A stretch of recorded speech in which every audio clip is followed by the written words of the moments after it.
આમંત્રિત મહેમાનો, શિક્ષકગણ તેમજ મારા વહાલા વિદ્યાર્થી ભાઈ બહેનો, આજનો મારો વિષય છે મારા સપનાનું ભારત. ભારત વિવિધતાઓ અને વિષમતાઓ વચ્ચે પાંગરી રહેલું એક રાષ્ટ્ર.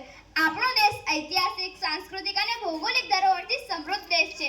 રામાયણ અને મહાભારત જેવા ગ્રંથો આજે પણ લોકોને જીવન જીવવાની દિશા બતાવે છે. આપણી પાસે ભારતમાં મુકુટ સમાન હિમાલય પર્વત છે.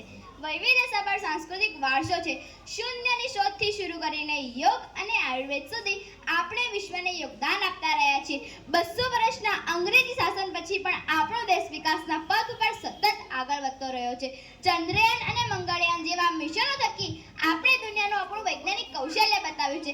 આજે જ્યારે આખું વિશ્વ આપણી સામે મીટ માંડીને બેઠું છે, એવામાં સહેજે પ્રશ્ન થાય છે કે શું આપણે એ બધું જ મેળવી લીધું છે જે એક સુખી અને સમૃદ્ધ દેશ હોવા માટે જરૂરી છે? તો ના, એ દિશામાં તો ભારતને હજી ઘણા શિખરો સર કરવાના બાકી છે. ઘણી શક્યતાઓને લઈને આપણે ચાલી રહ્યા છીએ. આજે મારે આ શક્યતાઓ પર જ વાત કરવી છે. આપણી સામે સૌથી મોટો પડકાર છે ગરીબી. આજે લગભગ 26 કરોડ જેટલા લોકો ગરીબીની રેખા નીચે જીવે છે. કેટલાકને તો 2 ટાઈમ ખાવાનું પણ નસીબ નથી. મારા સપનાના ભારતમાં ગરીબ અને સુખી સંપન્ન લોકો વચ્ચેની ખાઈ પૂરવા શિક્ષણ અને રોજગારીની તકો વધારવામાં આવશે. સૌ ભણે, સૌ આગળ વધે એ ન્યાય દરેકને પોતાની આવડત અને મહેનત પ્રમાણે રોજગારી મળશે. શિક્ષણની વાત કરીએ તો આજે શાળાઓમાં નવી ટેકનોલોજી દ્વારા સરકાર શિક્ષણ સુધારવાના પ્રયાસ કરી રહી છે, પરંતુ તેમાં પણ મને થોડી કચાશ લાગે છે. કારણ કે કેટલીક શાળાઓમાં તો આજે પણ શિક્ષકોની ઘટ વર્તાય છે. એક શિક્ષક 2 કે તેથી વધુ વર્ગોની જવાબદારી સંભાળે છે. આવામાં ભારત ક્યાંથી વિકસિત બને? મેં જોયેલા સ્વપ્નમાં તો વર્ગ દીઠ શિક્ષકોની નિમણૂક થશે.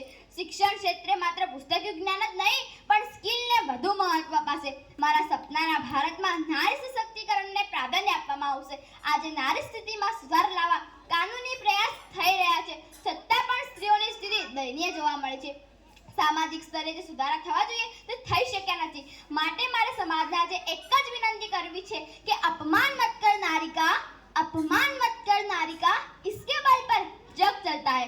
पुरुष जन्म लेकर नारी की गोद में ही पलता है. મારા સપનાના ભારતમાં સ્ત્રીઓ ઘરના ઉંબરેથી અંતરિક્ષ સુધી પહોંચી શકે તે માટે તર્કોનું નિર્માણ કરી સ્વાવલંબી બનાવવામાં આવશે. માટે જ કહેવાયું છે કે बिजली चमकती है तो आकाश बदल देती है, आंधी उठती है तो दिन रात बदल देती है, जब गरजती है नारी शक्ति तो इतिहास बदल देती है. મારા સપનાના ભારતમાં ખેડૂતનું જીવન ઘરેથી ખેતર સુધી સીમિત નહીં હોય. વિશ્વના વિશાળ ફલક પર તેને ખરીદ વેચાણથી લઈને તમામ માહિતી માટે ઓનલાઈન પ્લેટફોર્મ મળી રહેશે. ખેતી ક્ષેત્રે હરિયાળી ક્રાંતિ આવશે. અનાજનું એટલું ઉત્પાદન થતું હશે કે આપણે દુનિયાના દેશોમાં નિકાસ કરતા હોઈશું અને વિદેશી ચીજવસ્તુઓનો ત્યાગ કરી આપણો દેશ આત્મનિર્ભર બનશે. આરોગ્યની વાત કરીએ તો આજે પણ સમાચારમાં જોવા મળે છે કે નજીકમાં કોઈ હોસ્પિટલ ન હોવાને કારણે કોઈ વ્યક્તિને સમયસર સારવાર ન મળી શકી અને તેનું મૃત્યુ થયું. મારા સપનાના ભારતમાં છેવાડાના માણસ સુધી પણ સ્વાસ્થ્ય સુવિધા ઉપલબ્ધ હશે. હોસ્પિટલો કે ડોક્ટરોની અછતને કારણે કોઈ વ્યક્તિ પોતાનો જીવ નહીં ગુમાવે, કેમ કે સ્વસ્થ નાગરિક જ સ્વસ્થ દેશોનું નિર્માણ કરી શકે છે.